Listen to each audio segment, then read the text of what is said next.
आज हम atomic and molecular masses, mole concept and molar masses पढ़ेंगे। इन सबको पढ़ने के बाद हम कुछ एनसीईआरटी और एनसीईआरटी एग्जाम्पलरी क्वेश्चन सॉल्व करेंगे। अगर आपको वीडियो अच्छा लगता है तो प्लीज़ इस चैनल को लाइक, शेयर और सब्सक्राइब ज़रूर कीजिएगा। हम स्टार्ट करते हैं एटॉमिक मास से। आपको एटम्स और मॉलिक्यूल्स में क्या फ़र्क होता है ये मालूम पड़ चुका है।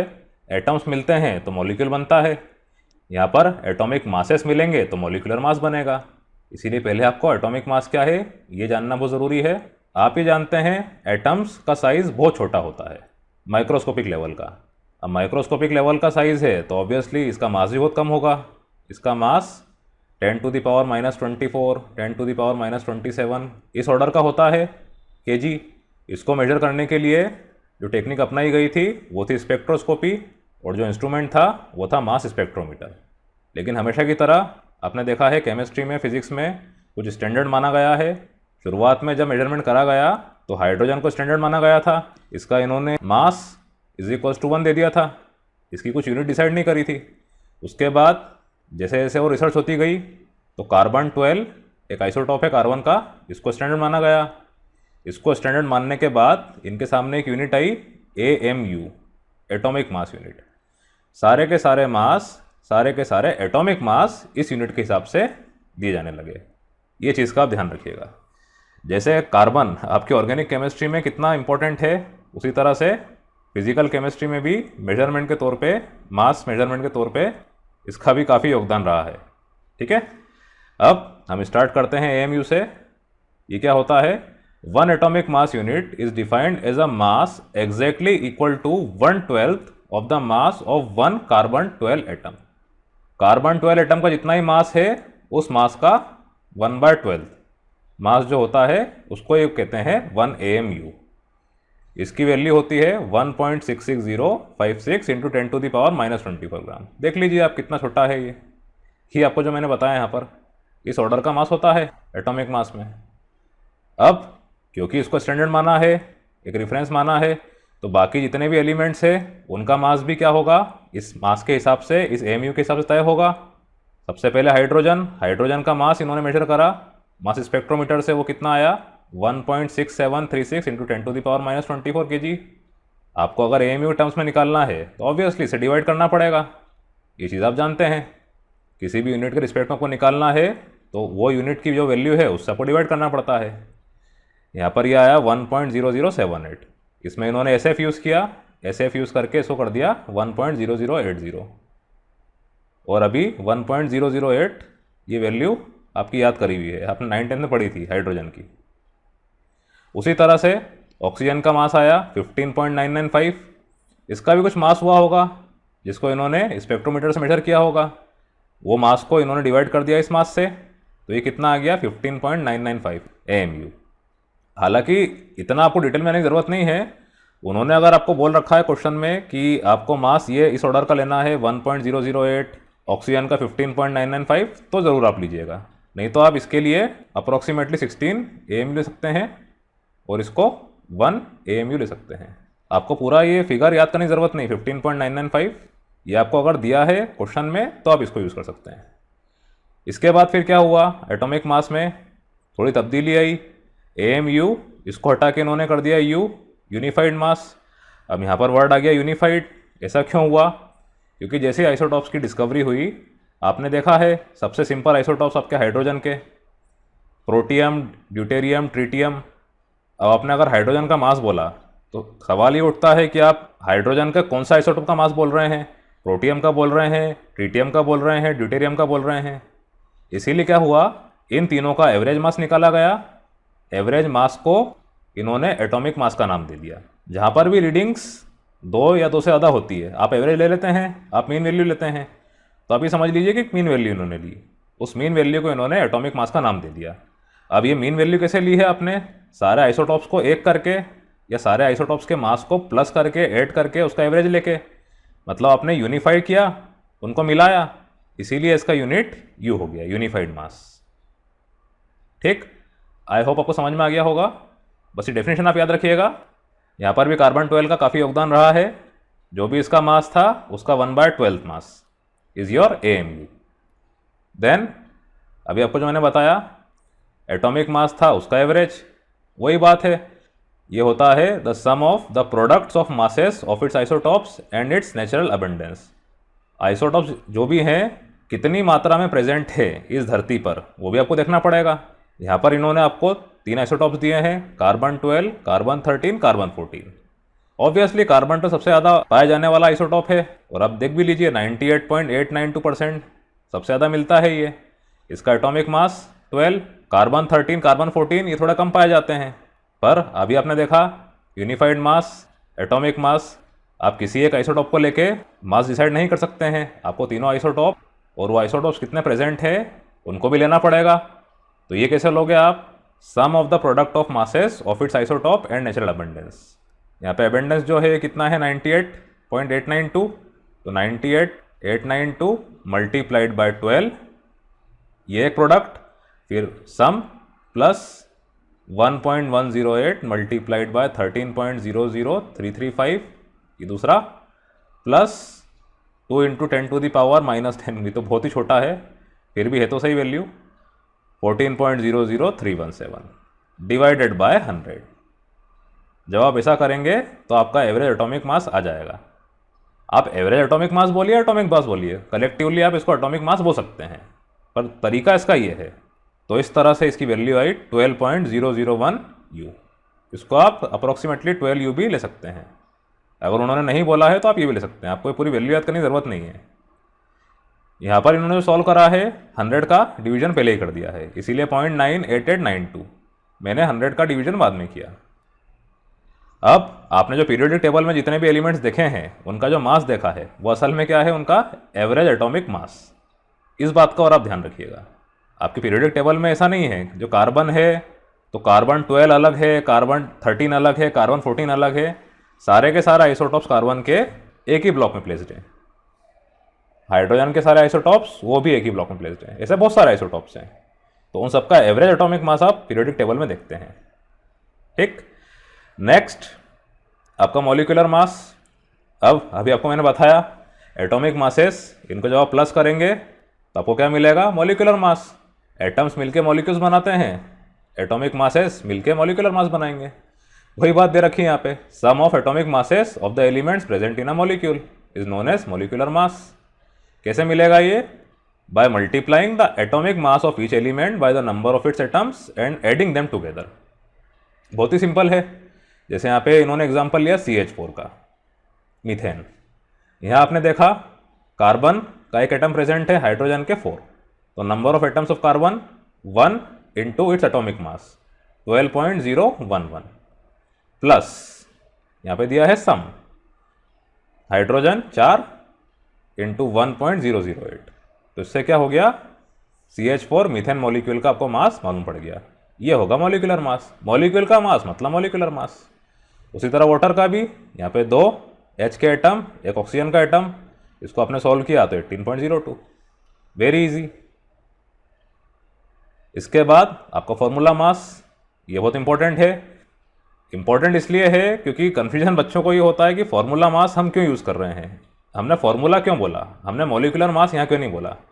इसका रीज़न ये है कि आपके कुछ आयोनिक सब्सटेंस लाइक NaCl, ये आप जानते हैं कि NaCl हम नमक को कहते हैं और NaCl होता भी है। क्यों होता है? आपने 10th क्लास में पढ़ा था, अभी हमने स्ट्रक्चर ऑफ एटम नहीं पढ़ा है, तो हम पुराने कंसेप्ट से ही इसका इलेक्ट्रॉनिक कन्फ्यूजन लिखेंगे। Na क्या होता है आपके 10th क्लास के हिसाब से 281, Cl क्या होता है 287। अब इस इलेक्ट्रॉनिक कन्फ्यूजन के हिसाब से आपने क्या देखा, Na एक इलेक्ट्रॉन दे देगा आउटर शेल में से, यहाँ हो जाएगा Na प्लस, Cl एक ले लेगा तो ये हो जाएगा Cl माइनस, ये दोनों मिलके बन जाएंगे NaCl। मगर जो स्ट्रक्चर होता है NaCl का, उसमें कभी भी आपको NaCl ऐसा नहीं दिखता है। यहाँ पर आप देखिए, इन्होंने बोला है आपका जो Na प्लस आयन है कैटायन, इसके आसपास 6 Cl आयन है, क्लोराइड आयन्स। मतलब ये ऐसा होता Na प्लस, इसके पास Cl माइनस, Cl माइनस, ये 3D अरेंजमेंट के हिसाब से होता। अब अगर आप इसको ऐसा देखते तो आप तो बोलते ये तो NaCl6 हो रहा है, पर NaCl6 ये तो पॉसिबल ही नहीं है, ऐसा कंपाउंड कभी किसी ने देखा ही नहीं है। इसीलिए क्योंकि आप स्ट्रक्चर देख के इसका फॉर्मूला क्या होगा ये अनुमान नहीं लगा सकते हो, आपने आपके नॉलेज से इसका फॉर्मूला बना लिया और वाकई में इसका फॉर्मूला NaCl ही होता है। भले अरेंजमेंट ऐसा है कि Na के पास 6 Cl होते हैं पर Na एक Cl से ही एक बार में लिंक्ड रहता है। यहाँ पे भी Na होगा, इसके पास 6 Cl हो जाएंगे। तो ऐसी जगह जहाँ पर आप स्ट्रक्चर देख के डिस्क्रीट मॉलिक्यूल को आइडेंटिफाई नहीं कर सकते हो, डिस्क्रीट मतलब अलग, NaCl को आप यहाँ पे आइडेंटिफाई नहीं कर सकते हो, तो वहाँ पर आपको डायरेक्ट फॉर्मूला यूज़ करना पड़ेगा आपके नॉलेज से। इसीलिए हम इसको बोलते हैं फॉर्मूला मास। अब NaCl आप जानते हैं Na का मास कितना होता है 23.0 U, क्लोरीन का 35.5 U। इनको आपने प्लस किया तो ये हो जाएगा 58.5 U। ये आपका होगा formula mass of sodium chloride. ठीक, तरीका वैसा ही है मॉलिक्यूलर मास वाला, आपको एटॉमिक मास मालूम होना चाहिए, उनको आप प्लस करेंगे तो आपका फॉर्मूला मास आ जाएगा। फॉर्मूला आपको यूज़ करना पड़ेगा। इसके बाद आपकी प्रॉब्लम, इसको हम देख लेते हैं।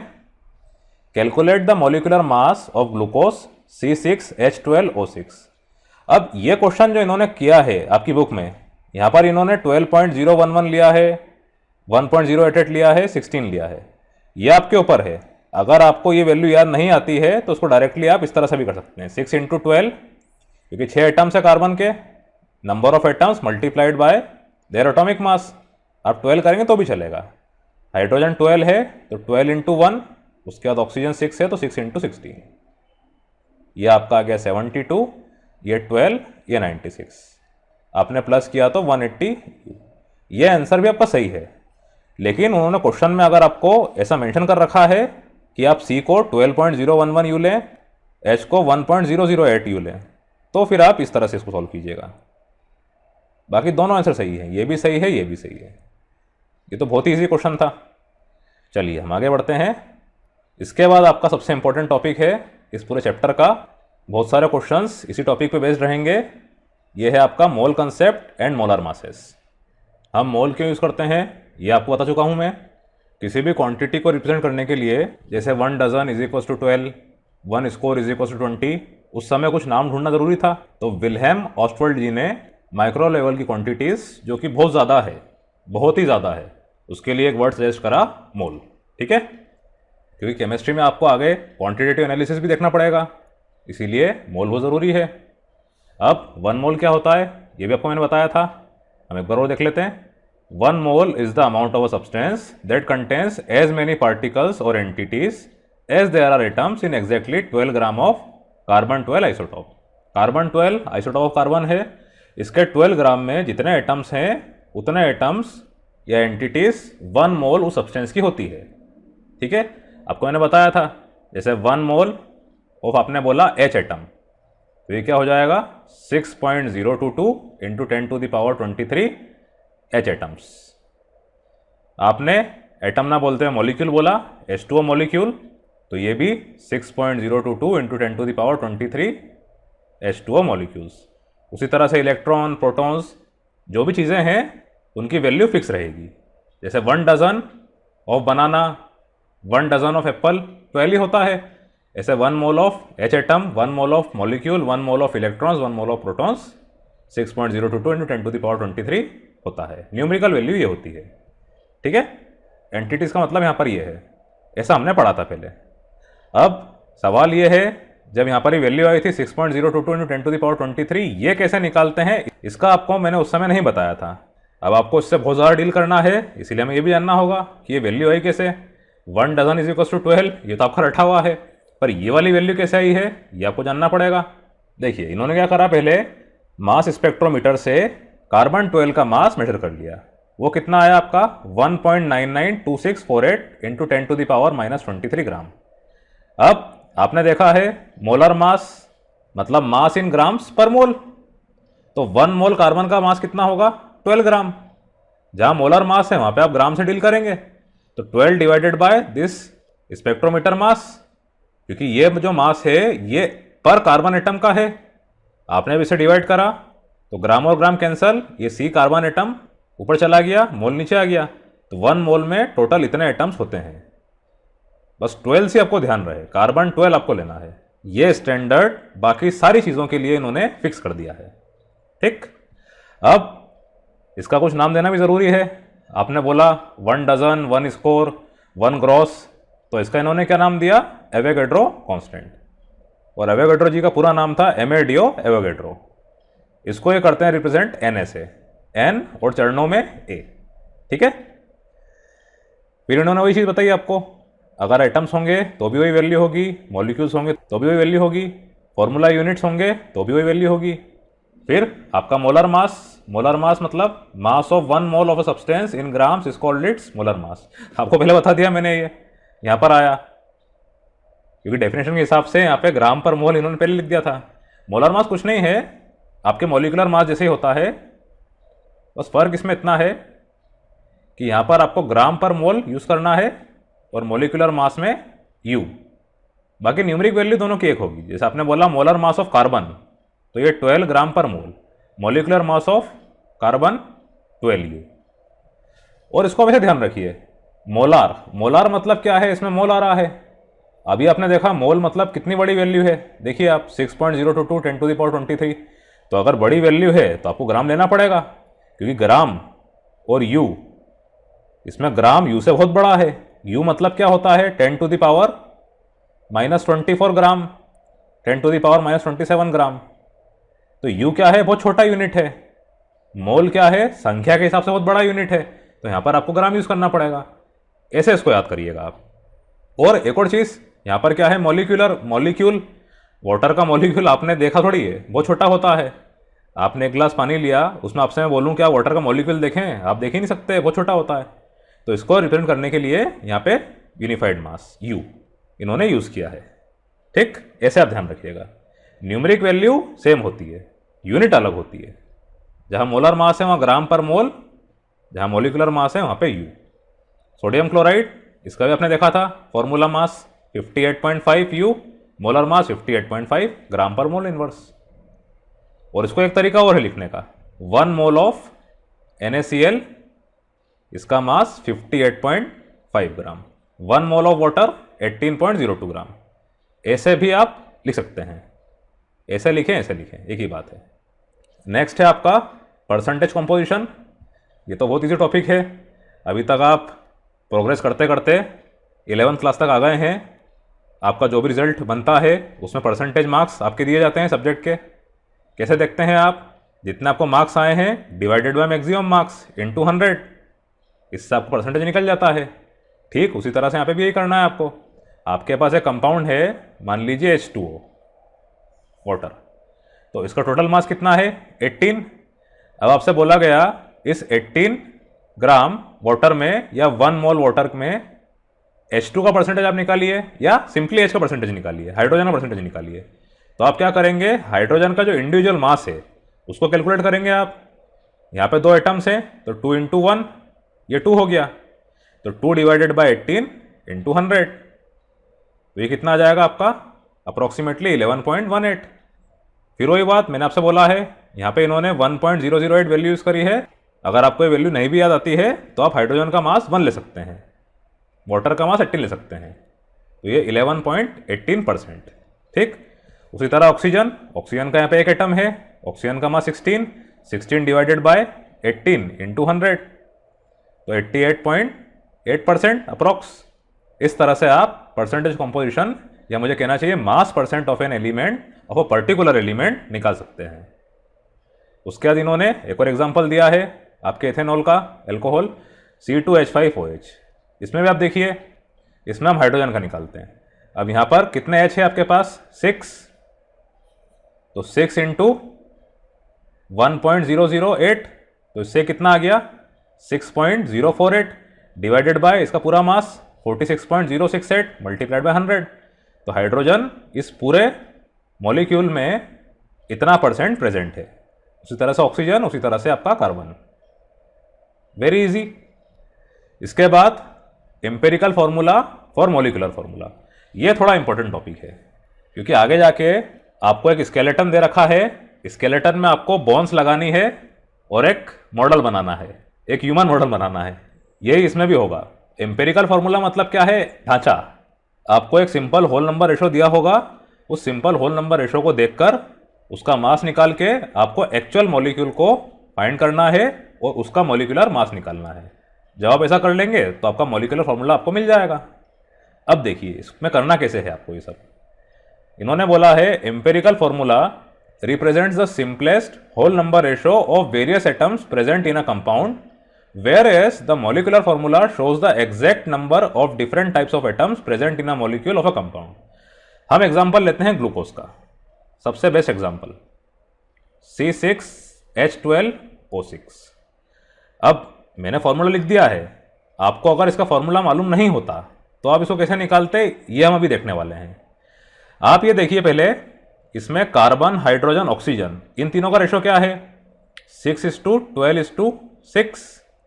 6 से आपने डिवाइड किया, 1:2:1। अगर आपको ये रेशो दे रखा होता, साथ में इस रेशो के हिसाब से मास दिया होता, तो आप एक्चुअल मॉलिक्यूल को निकाल पाते। ये कैसे करोगे ये हम देखने वाले हैं। अब अगर मैं इसको इस रेशो के हिसाब से लिखूं तो मुझे क्या मिलेगा? C1H2O1। ये आपका होता है एम्पेरिकल फॉर्मूला, इसका आप ध्यान रखिएगा। एक सिंपल ढांचा, आप गलती से भी ऐसा मत करना CH2O। CH2O या आपका HCHO भी हो सकता है, मिथेनल, फॉर्मेल्डिहाइड। जब उसने बोल रखा है CH2O, C1H2O, ये एक स्केलेटल फॉर्मूला है, एक एम्पेरिकल फॉर्मूला है। मतलब क्या है कि ये ओरिजिनल कंपाउंड नहीं है।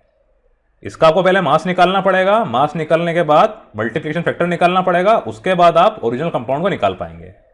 ठीक है, अब इसके लिए कुछ स्टेप्स है, वो हम देख लेते हैं कैसे करना है। एग्जाम्पल यहां पर इन्होंने आपको दे रखा है, इसके कुछ रूल्स हैं, इसको हम देख लेते हैं। इसमें आपसे इन्होंने बोला है a compound contains 4.07% hydrogen, 24.27% carbon, 71.65% chlorine. It's molar mass is 98.96 gram. What are its empirical and molecular formula?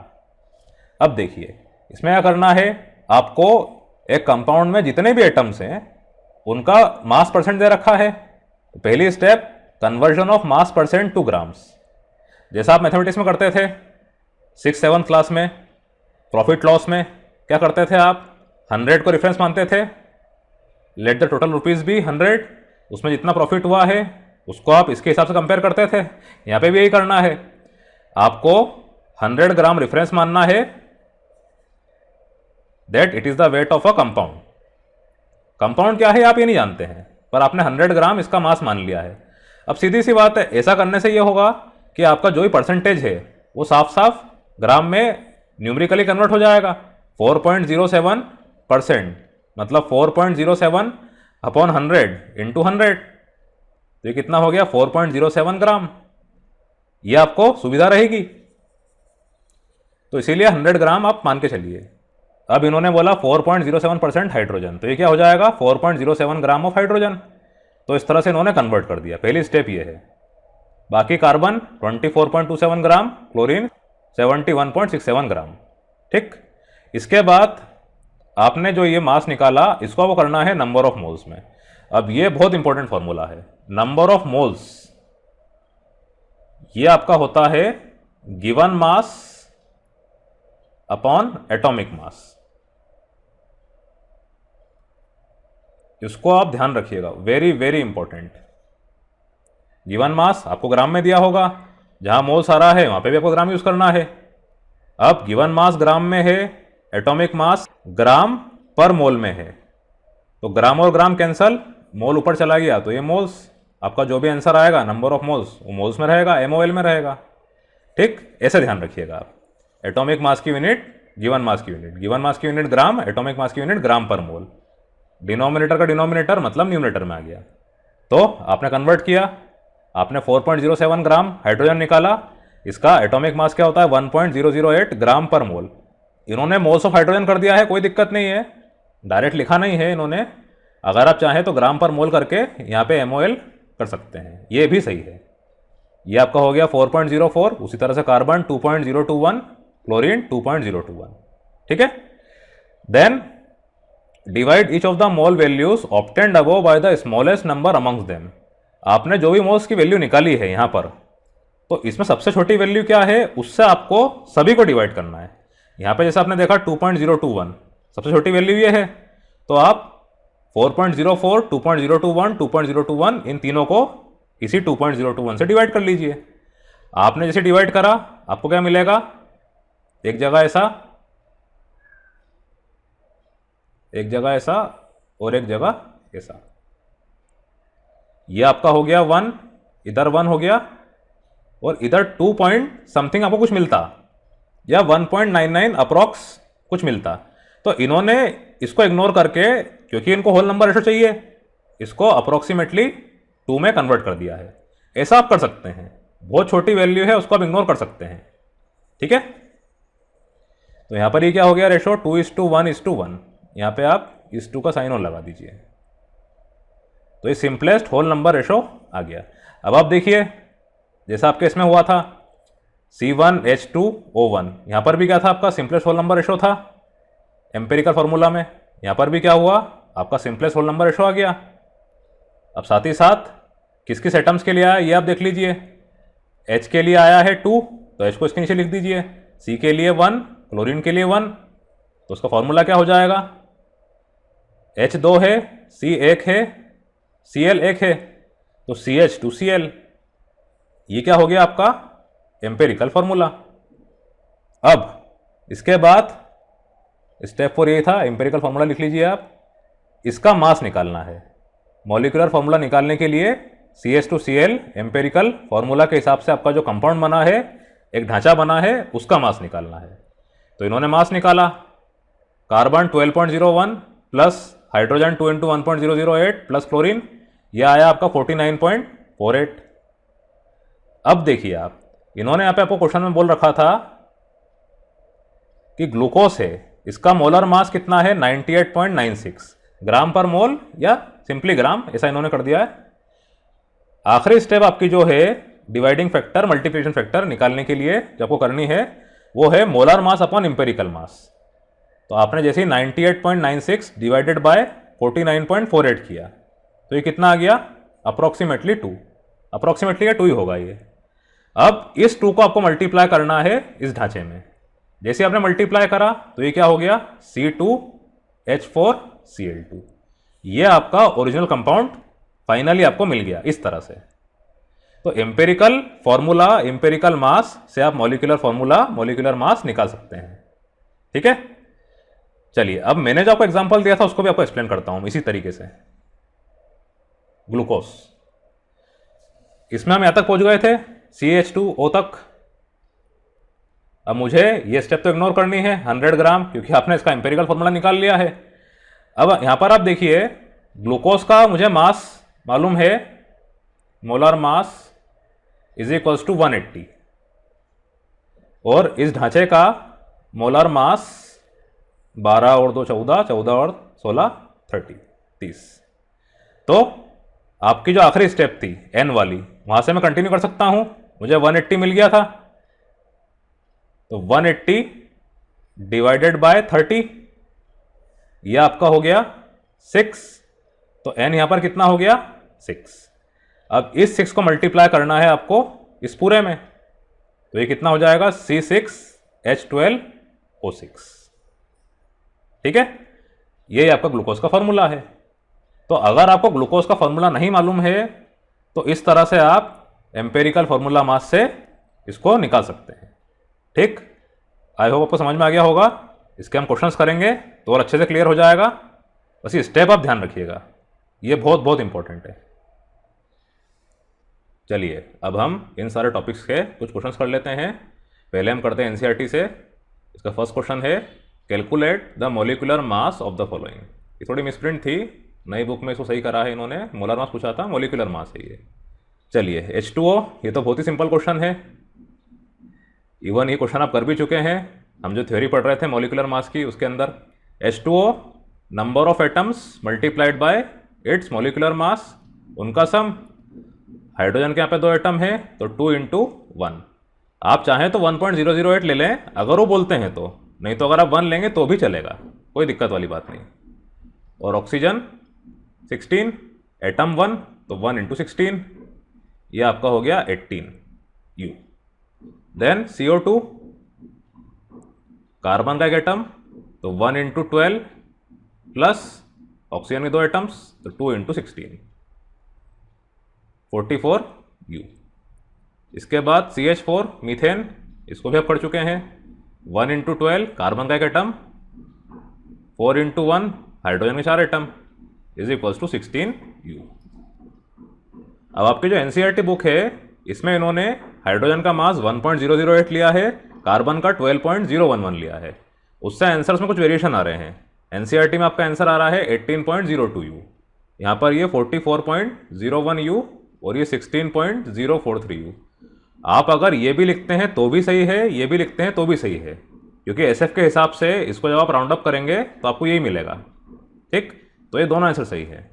ये है आपके फर्स्ट पार्ट का आंसर। देन सेकंड क्वेश्चन आपका, इसमें ये बोल रहे हैं calculate the mass percent of different elements present in sodium sulphate Na2SO4। ये भी इजी है। मास परसेंट निकालने के लिए आपको इंडिविजुअल एलिमेंट्स जो कि इस कंपाउंड में प्रेजेंट है उसका मास निकालना पड़ेगा, उसके एटम्स के हिसाब से। वो mass divided by total mass of compound into 100 is your mass percent of that particular atom. ऐसा आपने पढ़ा है।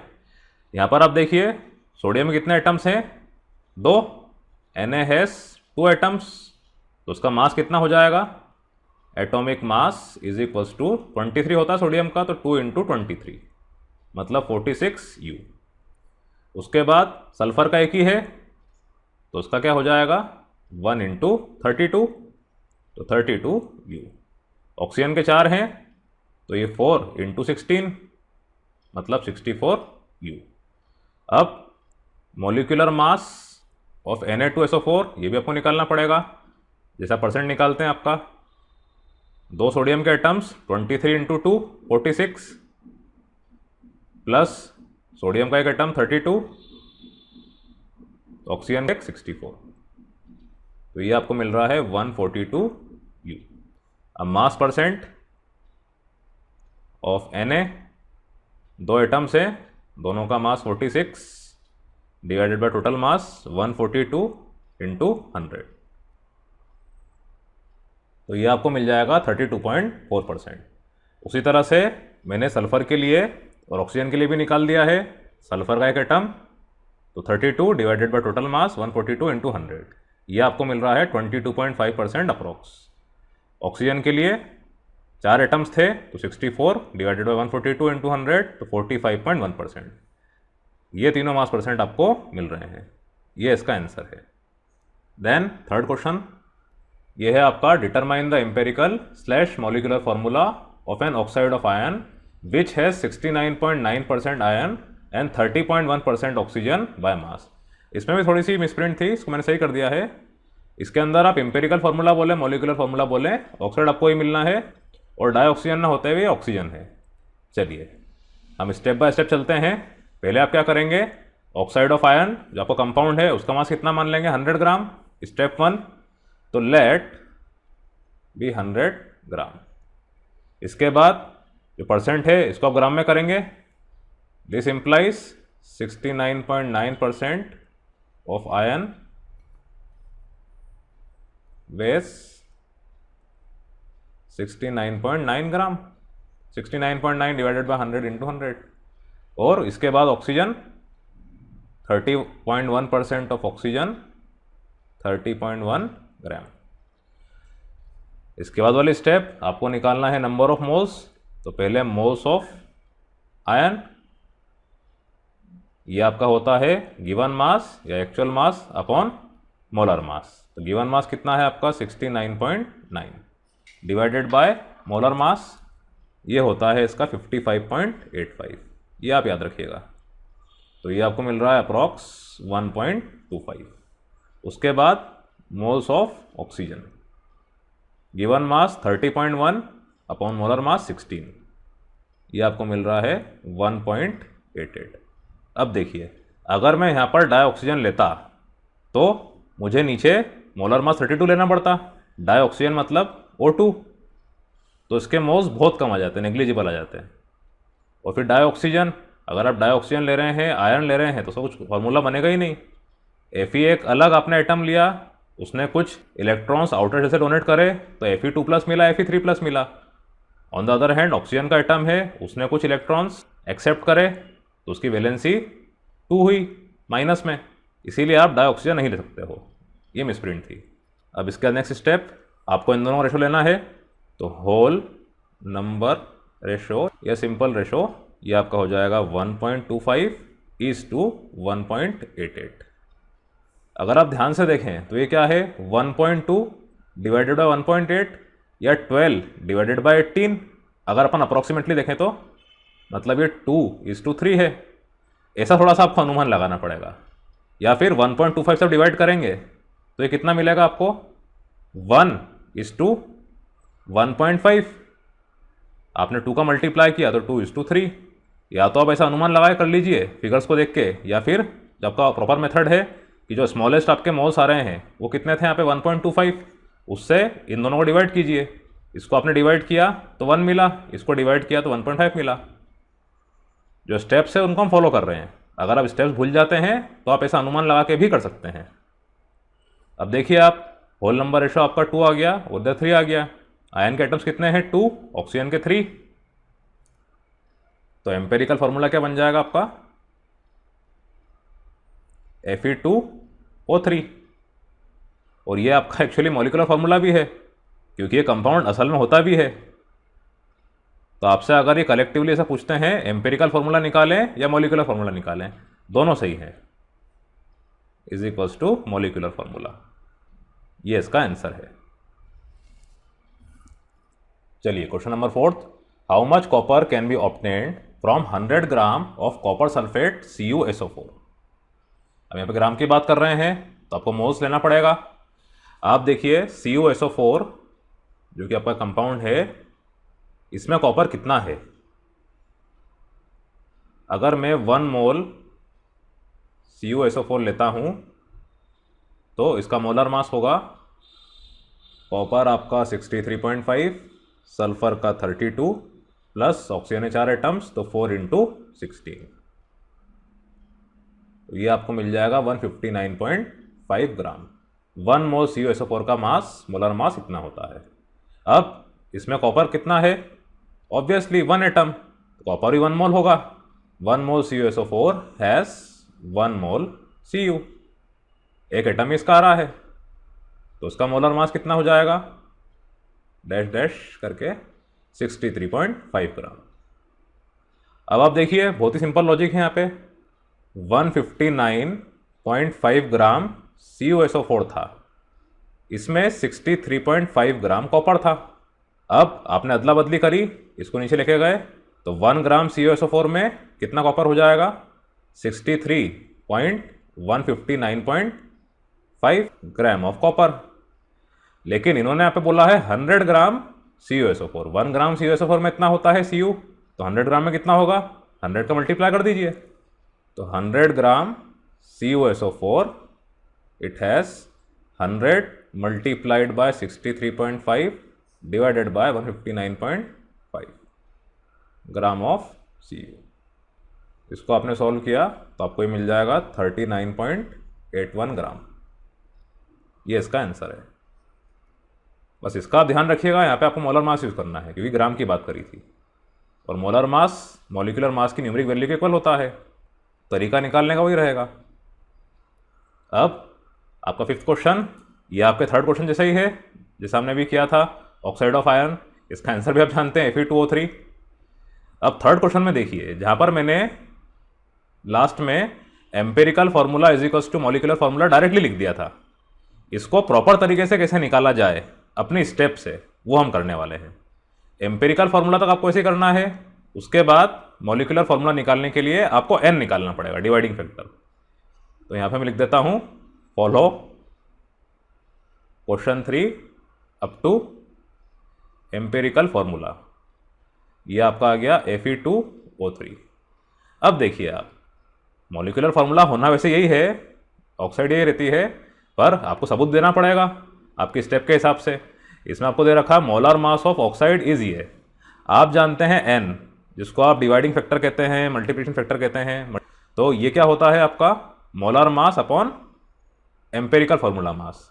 तो मोलर मास कितना दे रखा है आपको, 159.69 डिवाइडेड बाय एम्पेरिकल फार्मूला मास ये भी आपका इवन यही होगा। आयन का मास है आपका 55.85, तो 2 इंटू 55.85, ऑक्सीजन 3 इंटू 16, 111.7 प्लस 48, तो 159.7 अप्रॉक्स, तो डिवाइडेड बाय 159.7। इसको आपने कैंसल आउट किया, ये भी वही है 0.7 ही है, आपको मिल गया 1। अब 1 का मल्टीप्लाई आपने किया इसमें Fe2O3 में, तो 1 इंटू Fe2O3 ढांचा आपको मिल गया Fe2O3, वंस अगेन वही is equals to molecular mass. अगर आपको क्वेश्चन में ऐसा दिया होता है मोलार मास आपका इतना दे रखा है, तो आपको प्रॉपर मेथड से करना है, वहाँ पर आपको अनुमान नहीं लगाना है। थर्ड क्वेश्चन में हमने अनुमान लगाया था, क्योंकि हम जानते थे Fe2O3 ये वाकई में ऑक्साइड होती है। लेकिन आपको अगर उन्होंने डेटा दे रखा है कि मोलार मास आपका इतना है, तो आपको वही स्टेप फॉलो करना है, लास्ट वाली n इज इक्वल्स टू ये और n इंटू Fe2O3, ये इसका आंसर है। Then question number 6, calculate the atomic mass of chlorine using the following data. आप जानते हैं 35.5 होता है क्लोरीन का मास, पर कैसे निकाला ये हमें देखना है। यहाँ पर फिर आप एक बार देखिए, आपको जो मैंने पढ़ाया था एटॉमिक मास आप ऐसा कहें या एवरेज एटॉमिक मास कहें, बात एक ही है। एवरेज एटॉमिक मास को एटॉमिक मास भी कहा जाता है, क्योंकि ये क्या है, यूनिफाइड मास रहता है। इसमें जितने भी इसके आइसोटॉप्स हैं वो कितने प्रेजेंट हैं इस धरती पर, उसके हिसाब से उसका एवरेज लिया जाता है। और ये फॉर्मूला आपको मालूम भी है क्या होता है, average atomic mass is equals to abundance multiplied by that mass of isotope, तो P1A1 plus P2A2 divided by 100, क्योंकि यहाँ पे आपके पास दो आइसोटॉप्स हैं, एक 35 एक 37 है। इसको मैं मान लेता हूँ P1, इस परसेंट को, इसको P2, और आपका एटॉमिक मास मोलर मास इसको A1, इसको A2। Molar mass atomic mass इनकी वैल्यू सेम होती है, बस यहाँ 34.9689 यू हो जाएगा। मोलर मास में ग्राम पर मोल होता है, तो आप यहाँ कन्फ्यूज मत होइएगा कि यहाँ मोलर मास लिखा है एटॉमिक मास क्यों लिखा है, एक ही बात है, वैल्यू सेम रखना है आपको, बस यहाँ पे यू का यूज़ करना है, यूनिफाइड मास यूनिट। चलिए, तो P1 75.77 multiplied by A1 34.9689 plus P2 multiplied by 36.9659 the whole divided by 100। इसको आपने सॉल्व किया तो आपको मिल जाएगा 35.4527 अप्रॉक्स। ये होता है आपका average atomic mass of chlorine, ये इसका आंसर है। देन क्वेश्चन नंबर 7, ये तो बहुत ही इजी क्वेश्चन है। इन 3 moles of ethane C2H6 saturated hydrocarbon, calculate the following number of moles of carbon atoms. अब आप देखिए C2H6 इसका आपने लिया 1 मोल। अब यहाँ पर आप देखिए इस 1 मोल इथेन में आपके पास 2 कार्बन एटम्स हैं, तो ये तो बहुत ही सिंपल हो गया। 1 mole ethane contains 2 moles of carbon. जब ये पूरा का पूरा कंपाउंड आपका मोल में है तो इसके कॉन्स्टिट्यूएंट एलिमेंट्स भी मोल में ही होंगे। तो हियर ये पूरा एक मॉलिक्यूल, इसमें 2 कार्बन एटम, वो मॉलिक्यूल 1 मोल का, तो एटम्स भी मोल के हिसाब से दिए जाएंगे, तो 2 मोल्स। अब इन्होंने बोला 3 मोल्स आपको लेना है, वही सिंपल सा गणित है। आपने 3 मोल्स C2H6 लिए तो इसमें आपको 3 का मल्टीप्लाई करना पड़ेगा, है वो 3 into 2 is equals to 6 moles of carbon atom. ये इसका आंसर है फर्स्ट पार्ट का। देन हाइड्रोजन, यहाँ पे आप देखिए 1 मोल में कितना हाइड्रोजन है, 6, तो उसको ऐसा लिख लीजिए आप 1 मोल तो 3 मोल्स C2H6, ये हो जाएगा 3 into 6 18 moles of hydrogen. Very easy, ये सेकंड पार्ट का आंसर। अब थर्ड पार्ट इसका अच्छा है, number of molecules of ethane, ये आपको बताना है। अगर 3 मोल्स इथेन आपका है तो आप ये देखिए, अगर आप 1 मोल इथेन लेते हैं तो आपने देखा ही है 1 दर्जन केले मतलब 12 केले, तो 1 मोल इथेन मतलब 6.022 into 10 to the power 23 molecules of ethane. आपको चाहिए इस जगह 3 मोल्स, 3 दर्जन केले तो 3 into 6.022 into 10 to the power 23 molecules of ethane, 066 into 10 to the power 23। ये इसका आंसर है। चलिए इसके बाद question number 8, which of the following will have the largest number of atoms. ठीक है, आपको ये बताना है वेट के हिसाब से अलग अलग एलिमेंट्स जो आपको दिए हैं उसमें सबसे ज़्यादा एटम्स किसके होंगे। हम स्टार्ट करते हैं फर्स्ट वन से। यह है आपका 1 ग्राम AU, ओरियम। ओरियम मतलब गोल्ड। वही बात है, आप जानते हो 1 मोल्स ऑफ AU, इसमें 6.022 इंटू 10⁻23 एटम्स होते हैं।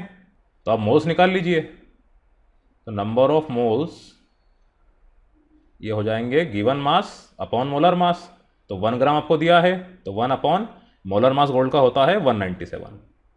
ठीक, तो इससे नंबर ऑफ एटम्स इन 1 ग्राम आपको मिल जाएंगे 1 अपॉन 197 इंटू 6.022 इंटू 10⁻23। तो ये आपका हो जाएगा 3.06 इंटू 10⁻21 एटम्स। उसी तरह से आपका सोडियम Na, इसको डायरेक्ट कर देता हूं मैं। In 1 gram is equals to given mass upon molar mass 1/23 molar mass होता है, मल्टीप्लाइड बाय 6.022 इंटू 10⁻23। ये आपको मिल गया 26.2 इंटू 10⁻21 एटम्स। उसी तरह से लिथियम, तो 1 अपॉन इसका मास होता है मोलर मास 6.9 समथिंग, तो अप्रॉक्सीमेटली हमने 7 ले लिया, मल्टीप्लाइड बाय 6.022 इंटू 10⁻23। ये आपको मिल रहा है 86 इंटू 10⁻21 एटम्स। इसके बाद 1 ग्राम ऑफ Cl2, ये थोड़ा इंटरेस्टिंग पार्ट है। यहाँ पे Cl2 का मॉलिक्यूल है, इसका आप ध्यान रखिएगा। देखिए, आप जानते हैं 1 मोल ऑफ Cl2, इसमें कितने मॉलिक्यूल्स होंगे? 6.022 इंटू 10⁻23 मॉलिक्यूल्स ऑफ Cl2। ये पूरा एक मॉलिक्यूल है और इस मॉलिक्यूल में 2 एटम्स हैं। तो टोटल एटम्स कितने हो गए? 2 multiplied by 6.022 into 10⁻23 atoms of Cl। अब 1 ग्राम Cl2 में वही चीज़ वापस से, गिवन मास 1 और मोलर मास Cl2 का 35.5 इंटू 2 मतलब 71। इसका आप ध्यान रखिएगा। 35.5 ग्राम, ये 1 मोल Cl एटम का मास होता है, यहाँ पे Cl2 है, तो 35.5 मल्टीप्लाइड बाय 2 करेंगे आप, तो ये 71 आएगा। तो यहाँ पे 71 आ गया, multiplied by 2 into 6.022 into 10⁻23 atoms. तो ये आपको मिल रहा है 16.9 इंटू 10⁻21 एटम्स। अब आप देखिए सबसे ज़्यादा एटम्स किसके हैं। मैंने इसीलिए सबको 21 में करके रखा है क्योंकि आप वैल्यूज़ डायरेक्ट दे सकते हैं।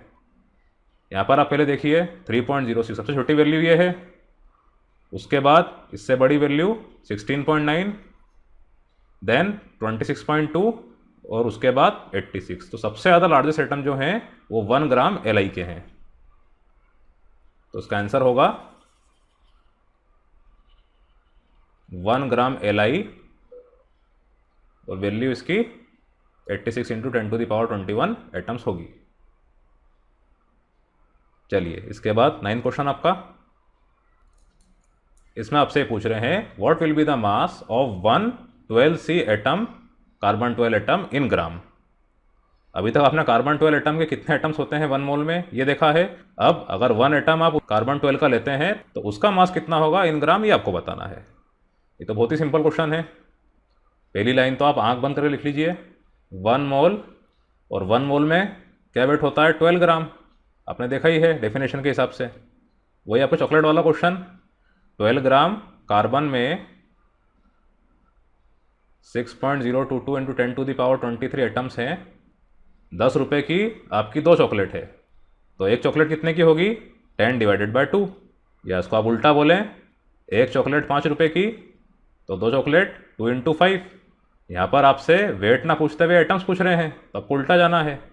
तो 12 gram divided by 6.022 into 10⁻23 gram of carbon ये वेट होगा 1 एटम कार्बन का। ठीक, इसको मैंने नीचे कर दिया। अदला बदली करनी है आपको, बस ये है।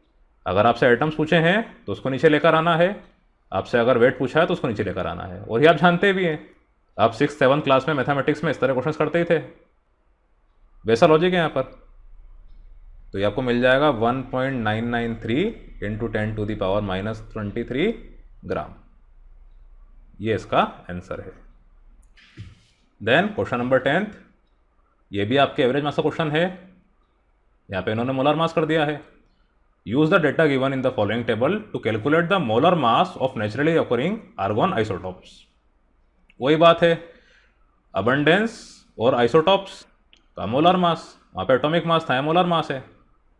तो ये आपका हो गया A1, A2, A3, और ये P1, P2, P3। आप जानते हैं एवरेज एटॉमिक मास, वो ना बोलते हुए मोलर मास बोल दीजिए, एक ही बात है, बस यूनिट चेंज रहेगी। Molar mass is equals to P1A1 plus P2A2 plus P3A3 upon 100, है ना। इस चीज़ का ध्यान रखिएगा। ये नोट एक बार मैं लिखवा भी देता हूँ आपको क्वेश्चन के दौरान। एटॉमिक मास ये आपका होता है एवरेज एटॉमिक मास कलेक्टिवली, और यही एवरेज एटॉमिक मास की वैल्यू मोलर मास की वैल्यू के इक्वल भी होती है by value. Atomic mass, average atomic मास कह दीजिए, कलेक्टिवली ऐसा बोलते हैं, और इसकी न्यूमरिक वैल्यू मोलर मास के इक्वल होती है, या न्यूमरिक भी लिख लीजिएगा आप। ये बहुत इंपॉर्टेंट है, इसमें आप कंफ्यूज बिल्कुल ना होइएगा। न्यूमरिक वैल्यू सेम रहती है, मोलर मास का यूनिट अलग रहता है, ग्राम पर मोल। एटॉमिक मास का यूनिट अलग रहता है यू या AMU। ठीक, चलिए अब मैंने सारी वैल्यूज रखी हैं यहाँ पे, बड़ी बड़ी वैल्यूज है इसकी काफ़ी। 0.337 मल्टीप्लाइड बाय 35 पॉइंट, ये वैल्यूज आ गई, the whole divided by 100।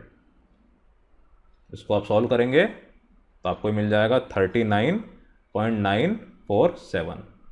Molar mass है इसीलिए ग्राम मोल इनवर्स या ग्राम पर मोल। अगर आपसे एटॉमिक मास का बोलते तो यहाँ पे मोलर मास की जगह एटॉमिक मास लिखा जाता, या एवरेज एटॉमिक मास, और यूनिट ग्राम पर मोल की जगह यू हो जाती। ठीक, चलिए इसके बाद 11th, calculate the number of atoms in each of the following. First 52 moles of argon, 52 U of helium, 52 gram of helium. ये भी अच्छा क्वेश्चन है। पहला तो बहुत सिंपल है, चॉकलेट वाला एग्जाम्पल 1 मोल ऑफ आर्गॉन, इसमें 6.022 इंटू 10⁻23 एटम्स ऑफ आर्गॉन होंगे विदाउट अ डाउट। 52 मोल्स आपने लिए हैं तो 52 multiplied by 6.022 into 10⁻23 atoms of argon, ये आपका हो जाएगा 3.131 into 10⁻25। Then second part 52 U of He। यहाँ पर आप ध्यान रखिएगा, बहुत ज़्यादा इंपॉर्टेंट पार्ट है ये। 52 U और 52 ग्राम, जहाँ पर इन्होंने U बोला है वहाँ पर आपको मोल यूज़ नहीं करना है। आप जानते हैं हीलियम, हीलियम का एक एटम, इसका मास क्या होता है 4U, वेरी सिंपल। तो 52 U में कितने होंगे टोटल नंबर ऑफ एटम्स, ये आपको बताना है। अगर वो ग्राम बोलते तो फिर हम समझते, क्योंकि ग्राम एक बड़ी क्वांटिटी है, U छोटी क्वांटिटी है। अब इसमें भी वही गणित है आपका चॉकलेट वाला, ये 1/4 एटम He का होगा 1U He में, तो 52 U He में 1/4 multiplied by 52 atoms of He, तो ये हो गया 13 एटम्स। ये इसका आंसर है। अब 52 ग्राम ऑफ He यहाँ आपको समझना है। देखिए इधर तो आपने देख लिया था, एक एटम है, इसका यूनिफाइड मास इतना होता है, पर यहाँ पे 52 ग्राम की इन्होंने बात करी है। तो आप क्या जानते हैं, अगर आप मोलार मास लेते हैं और उसमें नंबर ऑफ एटम्स देखते हैं तो 4 ग्राम He में 6.022 इंटू 10⁻23 एटम्स होंगे। मोलार मास ऑफ He ये आपका होगा 4 ग्राम मोल इनवर्स। यूनिफाइड मास आपका 4U था, मोलार मास 4 ग्राम मोल इनवर्स होगा। इसका मतलब क्या हुआ, 1 मोल He का मास 4 ग्राम है। अब 1 मोल He में कितने एटम्स हैं? 6.022 इंटू 10⁻23 एटम्स। मतलब इतने एटम्स आपके 4 ग्राम में हैं। तो 1 ग्राम में कितने होंगे? 6.022 इंटू 10⁻23 डिवाइडेड बाय 4। और 52 ग्राम में 52 का मल्टीप्लाई कर दीजिए। 52 multiplied by 6.022 into 10⁻23 divided by 4। तो ये आपका हो जाएगा 7.8286 इंटू 10⁻24 एटम्स। ये थर्ड पार्ट का आंसर। क्वेश्चन नंबर 12, ये आपका बहुत इंपॉर्टेंट क्वेश्चन है। क्वेश्चन है आपका, a welding fuel gas contains carbon and hydrogen only, burning a sample of it in oxygen gives 3.38 gram carbon dioxide, 0.690 gram of water and no other products. A volume of 10 liter measured at STP standard temperature pressure of this welding gas is found to weigh 11.6 gram. Calculate, first part है इसका empirical formula, second molar mass of the gas, third molecular formula. देखिए इसमें क्या बोल रहे हैं आपसे, ये इन्होंने वेल्डिंग गैस का एक सैंपल लिया है और इस सैंपल में C और H यही है, C एंड H ओनली। ये लाइन का ध्यान रखिएगा। इसको जब ये ऑक्सीजन में बर्न कर रहे हैं प्लस O2, तो आपको CO2 और वाटर ये दो प्रोडक्ट मिल रहे हैं, जिसमें से कि आपका CO2 है 3.38 ग्राम और H2O 0.690 ग्राम। अब इसमें आप ये समझिए कि आपको एम्पेरिकल फार्मूला निकालना है इस गैस का जिसके अंदर सिर्फ और सिर्फ कार्बन और हाइड्रोजन है, ऑक्सीजन नहीं आ रहा है। तो हम ये जानते हैं लॉ ऑफ कॉम्बिनेशन से कि वेल्डिंग गैस का जब आपने ऑक्सीडेशन किया, कंबस्शन जब उसका हुआ, आपको CO2 और H2O मिला। तो यहाँ पे जो C की संख्या है, C के टोटल नंबर ऑफ एटम्स हैं, H के टोटल नंबर ऑफ एटम्स हैं, वही इस वेल्डिंग गैस के भी होंगे। अब एग्जैक्टली कितने एटम्स है ये हम अभी नहीं जानते हैं, इसीलिए हमें पहले एम्पेरिकल फार्मूला निकालना पड़ेगा। मोलर मास निकाल के, N को निकाल के फाइनली हम इसका मॉलिक्यूलर फार्मूला निकाल पाएंगे। उससे ही हमें मालूम पड़ जाएगा कि C और H कितने थे। ये आपकी इक्वेशन कैसी है? स्केलेटल है, अभी बैलेंस नहीं है। अब क्योंकि इसमें C और H आ रहा है तो हम क्या करते हैं, CO2 H2O, इसमें से C और H कितने कितने होंगे ये निकाल लेते हैं। आप जानते हैं CO2 का एक मॉलिक्यूल या CO2 का एक मोल, इसका मास होता है 44 ग्राम। तो 1 मोल ऑफ CO2 बेस 44 ग्राम, ये आप समझ गए हैं। कार्बन का 12 ग्राम प्लस ऑक्सीजन का 16 2 जा 32, 32 प्लस 12 44। और इसमें कार्बन कितना आ रहा है? 12 ग्राम। इट हैव कार्बन वेइंग 12 ग्राम। एक एटम है कार्बन का CO2 में। तो 44 ग्राम CO2 में अगर 12 ग्राम कार्बन है तो 3.38 ग्राम CO2 में कितना कार्बन होगा?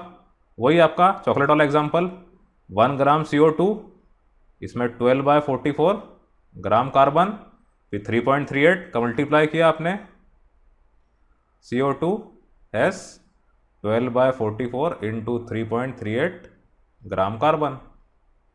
तो ये आपका आ जाएगा 0.9218 ग्राम कार्बन। ठीक, उसके बाद आपको सिर्फ हाइड्रोजन से मतलब है। यहाँ पे H2O का मॉलिक्यूल, वही चीज़ वापस से, H2O का मास कितना होता है? 16 + 2 18। तो 18 ग्राम H2O, इसके अंदर कितना हाइड्रोजन है? 2 ग्राम हाइड्रोजन। ये आप समझ ही गए हैं, 2 + 16 तो 18 ग्राम। अब 1 ग्राम H2O में 2/18 ग्राम हाइड्रोजन, तो कितना? 0.690 ग्राम में 2/18 इंटू 0.690 ग्राम हाइड्रोजन। तो ये आपका आ जाएगा 0.076666 होता, तो ये अप्रोक्सीमेटली 7 ग्राम हाइड्रोजन। अब जैसा कि आपको मैंने शुरुआत में बताया कि वेल्डिंग गैस में सिर्फ और सिर्फ कार्बन हाइड्रोजन है। मैंने क्या बताया, इन्होंने ही बताया, a welding fuel gas contains carbon and hydrogen only. तो जो भी इनका मास यहाँ पर आया है कार्बन हाइड्रोजन का, इसको जब आप प्लस करेंगे तब तो इससे आपके वेल्डिंग गैस के स्केलेटल स्ट्रक्चर का मास आ जाएगा, एम्पेरिकल मास आ जाएगा। तो मास ऑफ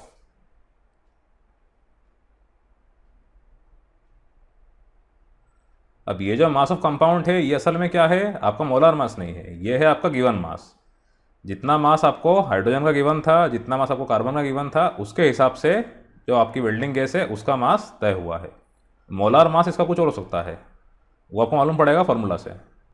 इसका जो एम्पेरिकल फार्मूला बनेगा उसका ये एक्चुअल मास है। तो ये कितना हो गया आपका 0.9218 प्लस 0.0767, तो ये आपका हो गया 0.9985 ग्राम।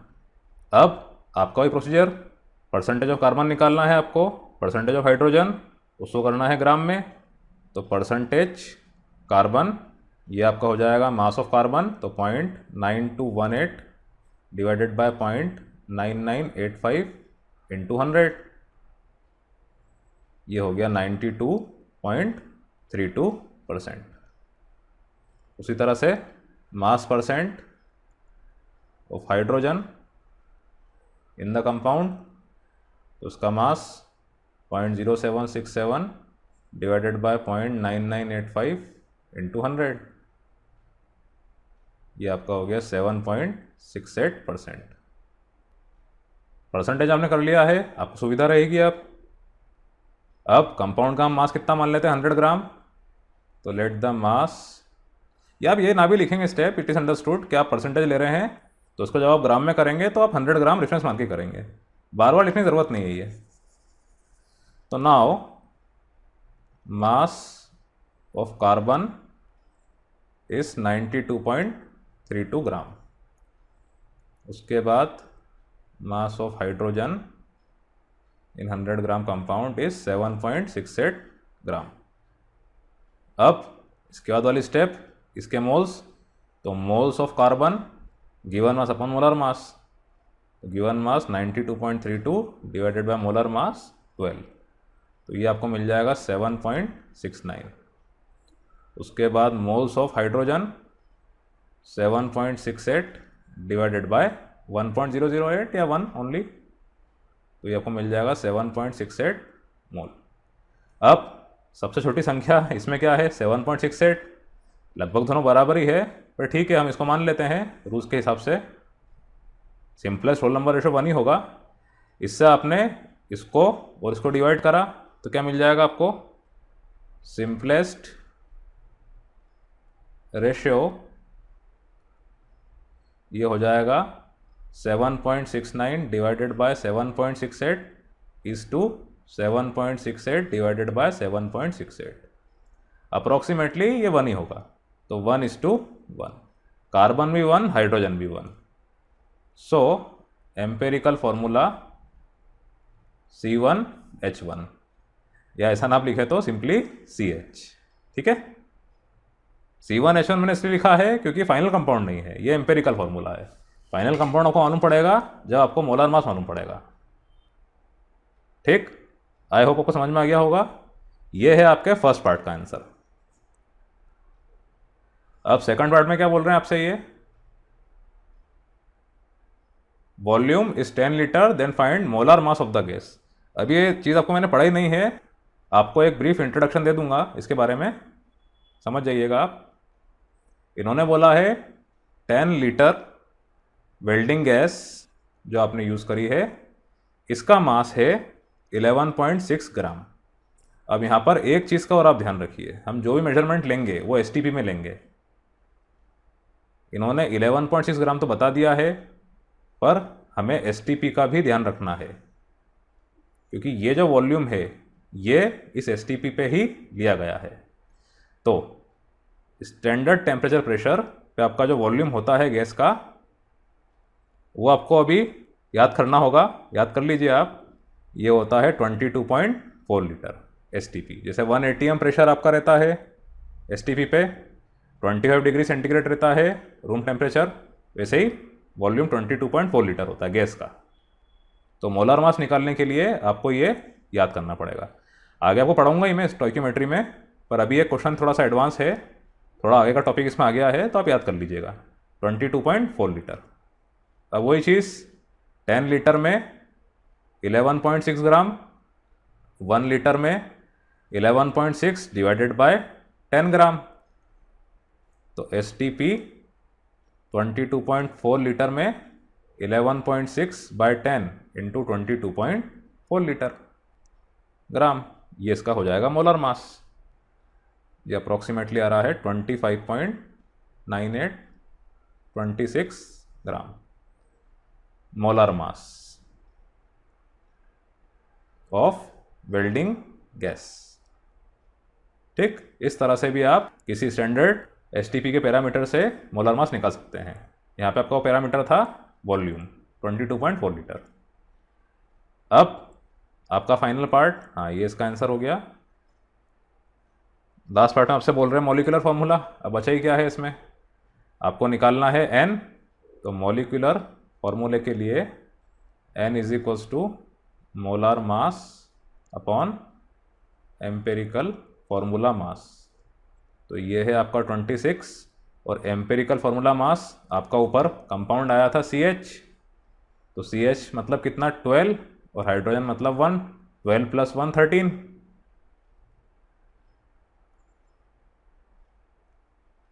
तो इज इक्वल्स टू 13। 26/13 मतलब 2, n आ गया आपका 2। अब इसको 2 को मल्टीप्लाई करना पड़ेगा आपको एम्पेरिकल फार्मूले से। तो 2 इंटू CH मतलब C2H2 इथाइन, ये इसका आंसर है। आपको एक बार और एक्सप्लेन कर देता हूं मैं, बहुत ही अच्छा क्वेश्चन है ये।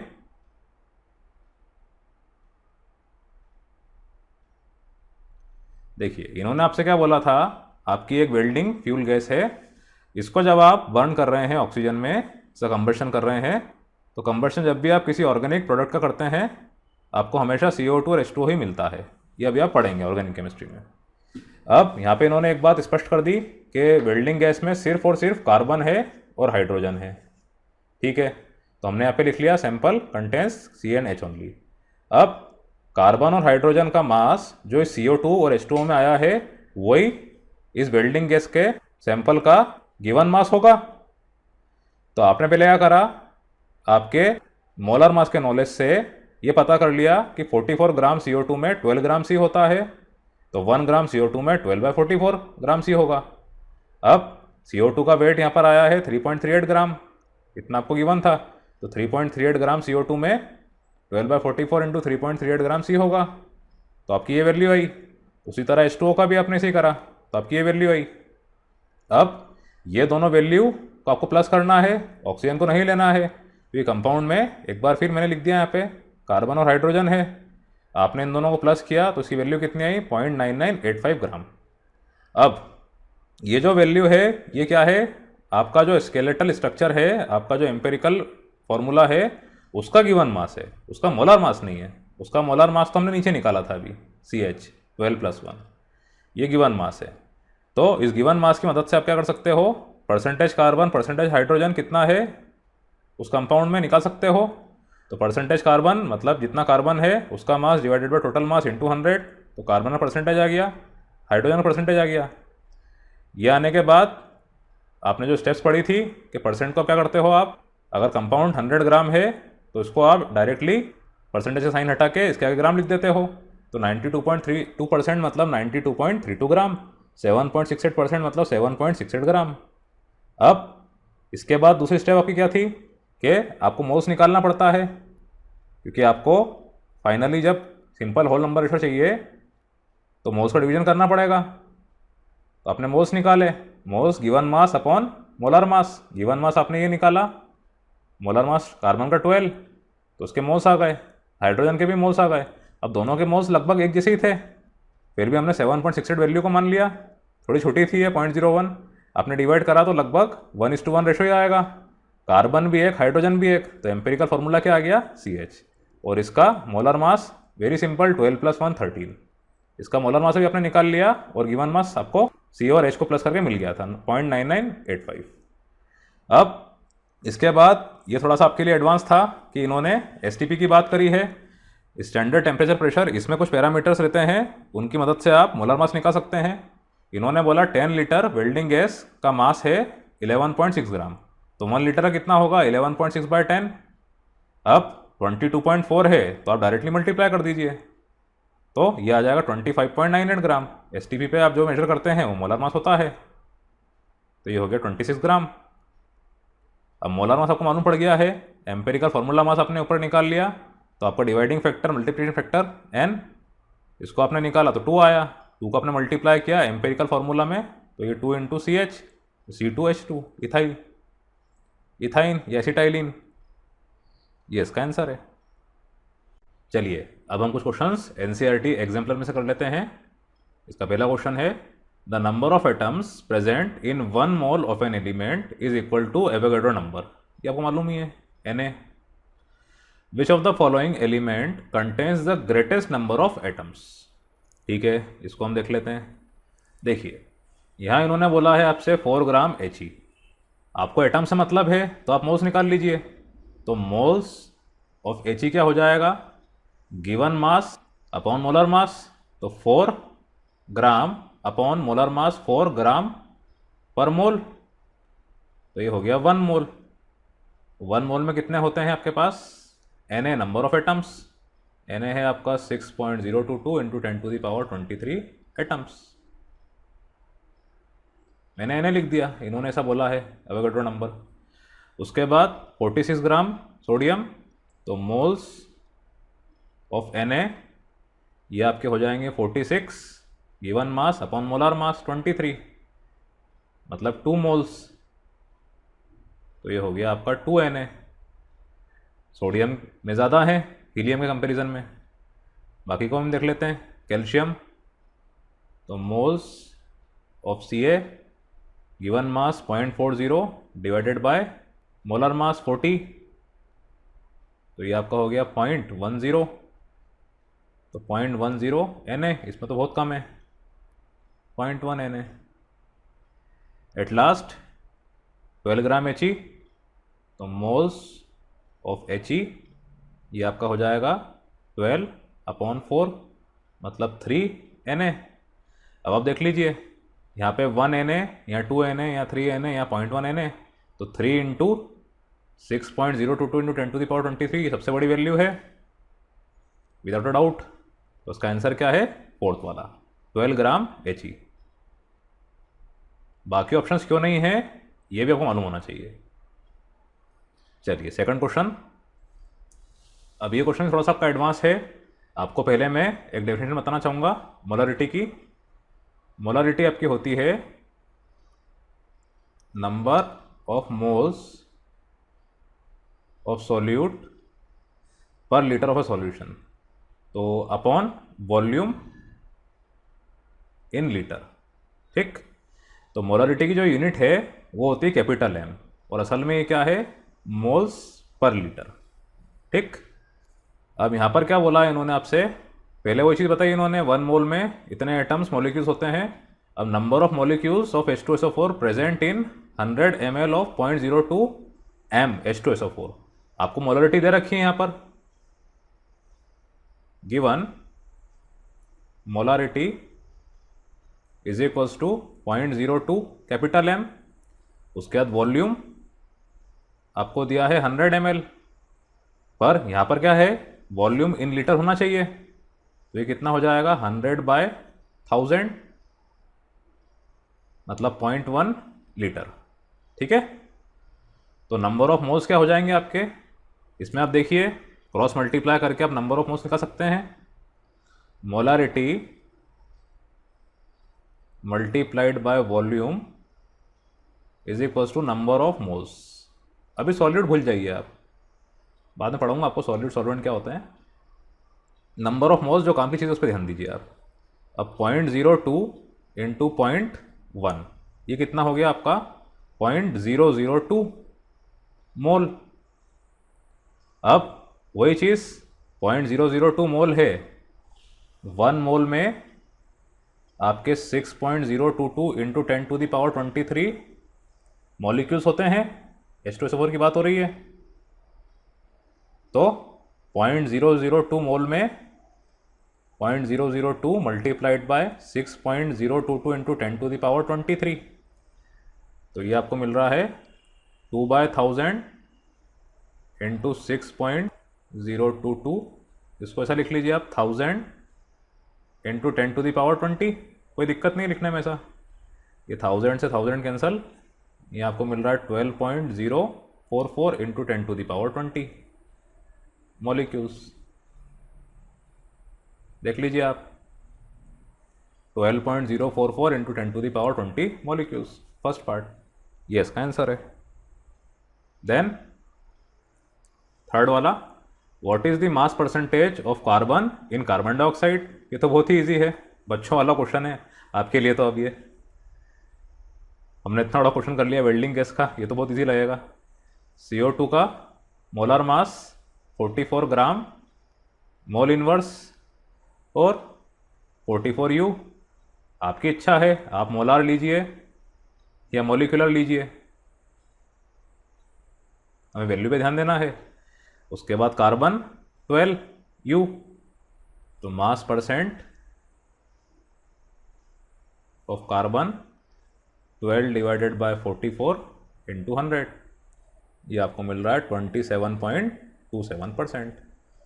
ऑप्शन नंबर 2 ये इसका आंसर है। फोर्थ क्वेश्चन इवन ये को करा हुआ है। The empirical formula and molecular mass of a compound are CH2O and 180 gram. इन्होंने मॉलिक्यूलर मास बोला है, अब मोलर मास बोलिए, वो सही रहेगा, कन्फ्यूजन रहता है तो उससे, ग्राम में बोला है तो। What will be the molecular formula of the compound.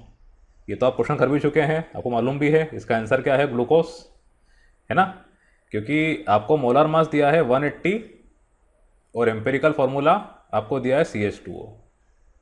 तो एम्पेरिकल फार्मूला मास ये आपका हो जाएगा 30, तो N इज इक्वल्स टू 180/30, आपको कराया भी था मैंने क्वेश्चन, ये इज इक्वल्स टू 6, इस 6 को मल्टीप्लाई करेंगे आप CH2O से, तो ये हो जाएगा C6H12O6। एक बार और आपको करा दिया, आप थ्योरी में देखना, थ्योरी में पूरा एक्सप्लेन करा है मैंने इसको। इसके बाद फिफ्थ, ये आपके मल्टीपल चॉइस क्वेश्चन है, इसमें एक से ज़्यादा आंसर भी हो सकते हैं। इसमें आपसे ये बोल रहे हैं 1 mole of oxygen gas at STP is equal to, आपको बताना है 1 मोल ऑक्सीजन गैस मतलब O2 गैस की बात हो रही है, मतलब कि मॉलिक्यूल। तो इसका वेट कितना होता है 32 ग्राम, या O2 का मोलर मास 32 ग्राम मोल इनवर्स। तो एक तो आपका ऑप्शन नंबर 4 ये सही हो गया। और इसमें कितने मॉलिक्यूल्स होंगे, वंस अगेन O2 गैस है, इसके मॉलिक्यूल्स 6.022 इंटू 10⁻23, एक डजन में 12 केले, एक मोल में इतनी संख्या। तो फर्स्ट वाला 6.022 into 10⁻23 molecules of oxygen. Atoms मत करिएगा आप, क्योंकि O2 गैस है, मॉलिक्यूल है, इसीलिए ये नहीं होगा। एटम होता अगर O होता तो 16 ग्राम तो होना नहीं है। ये भी कब होता, जब एटम होता। तो फर्स्ट और फोर्थ ये दोनों सही है। इसके बाद विच of the following pairs have the same number of atoms. इसमें आपको चेक करना पड़ेगा, एटम्स के लिए करना पड़ेगा, आपको मोल्स निकालना पड़ेगा। 16 ग्राम ऑफ O2, फटाफट कर देता हूं मैं। O2 के मोल्स कितने हो जाएंगे, 16 given mass divided by molar mass. O2 का मोलर मास कितना होगा, 16 टू 32, उसके मोल्स हो गए 1/2, तो 1/2 Na, इतने इसमें एटम्स होंगे, ठीक। उसके बाद 4 ग्राम H2, तो 4 डिवाइडेड बाय 2, H2 का मास मोलर मास 2 है, तो 2 Na, ये मैचिंग पेयर नहीं है आपका। उसके बाद सेकंड वाला 16 ग्राम O2, वापस से वही 1/2 Na और 44 ग्राम CO2, तो 44 डिवाइडेड बाय CO2 का मास 44, तो ये कितना हो गया 1 Na, ये भी नहीं है। फर्स्ट और सेकंड आपके नहीं है। थर्ड 28 ग्राम N2, तो 28 नाइट्रोजन का मास 14 होता है या मॉलिक्यूल है, तो 14 + 14 28, तो ये कितना हो गया 1, number of atoms Na। 32 gram oxygen, तो 32 अपॉन 32 मोलर मास ही होगा, यहाँ पे भी Na। ये आपका मैचिंग पेयर है थर्ड वाला। उसके बाद फोर्थ वाला, इसको ऊपर ही देख लेते हैं हम। 12 ग्राम कार्बन, तो 12 डिवाइडेड बाय एटम की बात कर रहे हैं, एटम का मास 12 ही होता है, तो 12 और 12 कैंसल, 1 Na या सिंपली Na।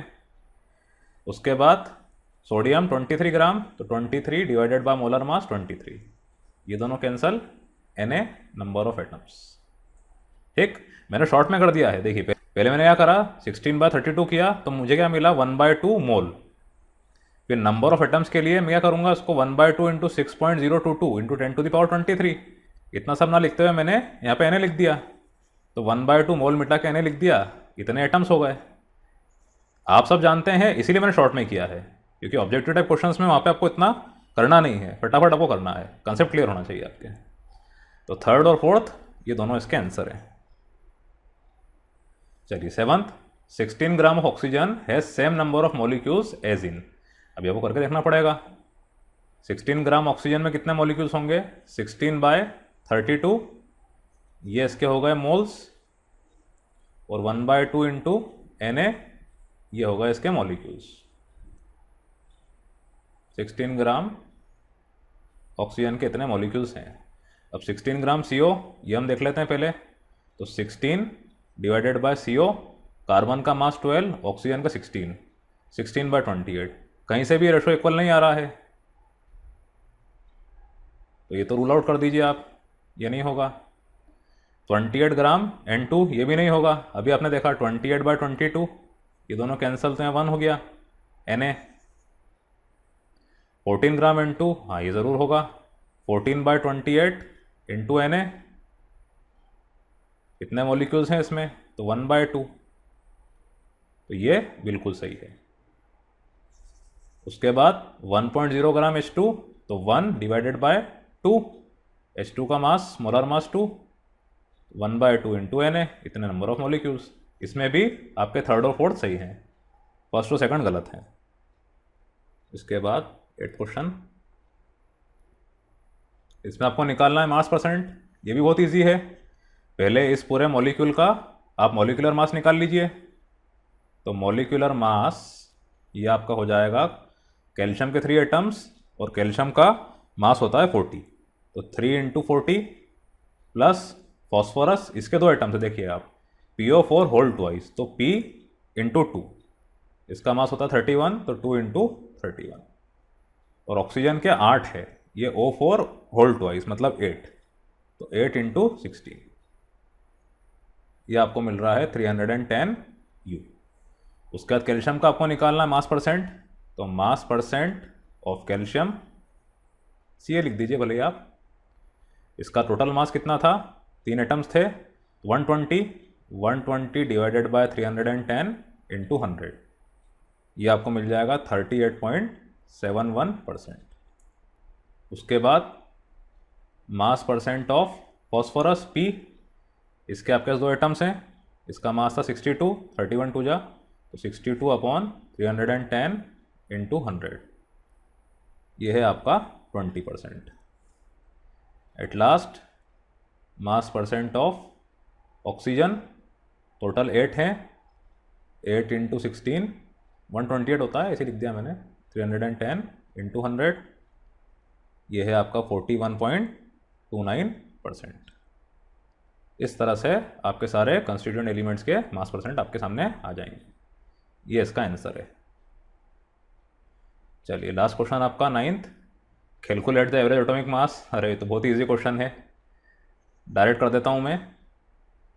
एटॉमिक मास लिखिए, एवरेज एटॉमिक मास लिखिए, एक ही बात है, चाहे तो आप लिख दीजिए AWG, वही P1A1 plus P2A2 divided by 100, क्योंकि 2 आइसोटॉप्स हैं यहाँ पे, 99.985 multiplied by 1 plus 0.015 multiplied by 2 divided by 100, तो ये आपका आ रहा है 1.00015 U।